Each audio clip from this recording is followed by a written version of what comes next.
কি অবস্থা আপু, কেমন আছেন? ভালো আছে। নাম কি আপনার? আমার নাম লাবণী। লাবণী, দেশের বাড়ি কোথায়? দেশের বাড়ি নাটোরে। কোথায় থাকেন এখন? এখন নাটোরেই থাকে, ভাড়া থাকে। লাবণীর কে কে আছে ফ্যামিলিতে? ফ্যামিলিতে মা আছে, ছোট বোন আছে। আচ্ছা, বাবা কোথায়? বাবা বিয়ে করে চলে গেছে ভাড়া করে। আচ্ছা, মা কি করে এখন?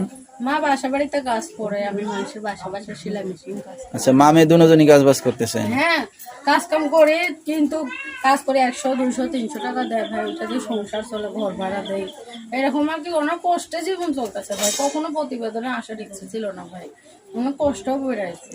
তো আপনার বিয়ে শাদী হয়েছে কিনা? বিয়ে শাদী হয় না ভাই। ভবিষ্যতে কি চিন্তা ভাবনা আছে? ভবিষ্যতে আছে যে আমাকে বিয়ের সাথে করবো, স্বামী সংসার নিয়ে ব্যস্ত থাকবো। সে যেটুকু আমাকে 2 বেলা 2 মুঠো নুন ভাত খায়, তার সংসারে থাকতে চাই। আমি সেরকম একজন মানুষ চাই যে কখনো আমার হাত ছাড়বো না। হাজার বিপদ ঝড় ঝামেলা আসুক, সে কখনো যেন আমাকে ছাইড়া না যায়। তো দর্শক ভাইরা আপনার সাথে যোগাযোগ করবে কিভাবে? নাম্বারের মাধ্যমে। আচ্ছা, তো দর্শক নাম্বারটা স্ক্রিনে পেয়ে যাবেন।